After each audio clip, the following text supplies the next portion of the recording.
ఆ! నేను సంస్కృతి రంగంలో పనిచేసింది అంటే, మాది మహబూబ్‌నగర్ జిల్లా ముందు. మహబూబ్‌నగర్ జిల్లా అమ్రాబాద్ మండలం, వంకేశ్వరం గ్రామం ముందుది. ఇప్పుడు నాగర్ కర్నూలు భద్రా వచ్చేసింది. అందుకని అప్పటి నుంచి 92 నుంచి సంస్కృతి రంగంలో పనిచేస్తున్నా. అయితే అక్కడ మహబూబ్‌నగర్ జిల్లాలోనే నేను 10 సంవత్సరాలు పనిచేసిన. తర్వాత ఏఓబి అంటే కువి ప్రజలు ఉంటారు అక్కడ, ఆదివాసీ ప్రజలే.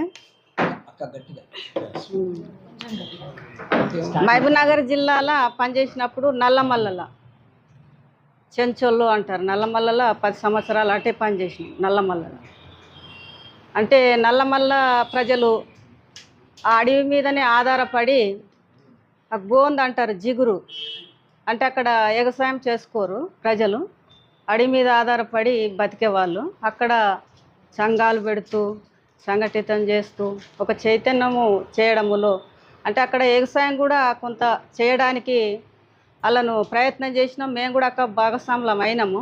అయినా కూడా అక్కడ వ్యవసాయముల అభివృద్ధి కాలేదు ప్రజలు. అయితే అక్కడ వాళ్ళ జీవనాధారము ఆ గోందు అంటారు, జిగురు, ఆ చెట్లది తెచ్చుకొని అక్కడ సొసైటీ ఒకటి పెడితే అక్కడ ఇంత మిరపకాయలు, ఇంత బియ్యం అవి తెచ్చుకొని అడవిలో వాళ్ళు కూరగాయలు అంత ఏం లేవు, అట్లా బతికేటోళ్ళు.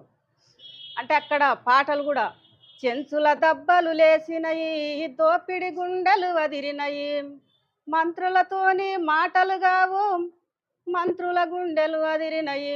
అంటే వాళ్ళు చెంచోళ్ళు చెట్ల కింద, మాకు చదువులు లేవు, మాకు తిండి లేదు, ఇక్కడ కరెంట్లు లేవు, ఏం లేదు కదా, రోడ్లు లేవు, అంటే ప్రజలు బతకడానికి సంబంధించింది ఉన్నదంటారు కానీ మేము అమాస చీకట్లనే బతుకుతున్నాము అని అక్కడ పాటలు.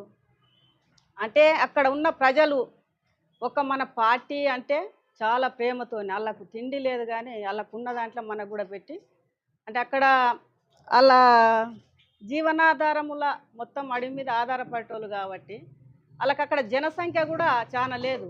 మీకు తెలుసు కదా, నల్లమల్ల అంటే మొత్తం జనాలను, చెంచోళ్ళను మొత్తం బయటికి వెళ్ళగొట్టి అక్కడ ఇప్పుడు చెంచోళ్ళు బతికి, ఎందుకంటే ఆదివాసులు వాళ్ళ ఆజాదుగా బతికేటోళ్ళు వాళ్ళు అడవి మీద.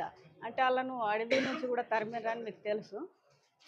కువిల అంటే కువి జనాలు, వాళ్ళ భాష వాళ్ళది మొత్తం కూడా జ్యువతి భాష, కువిలకు భాష రాహత్విని భాష, మొలో ఉజ్జడివానే నీ భాష, నీ జ్యువతి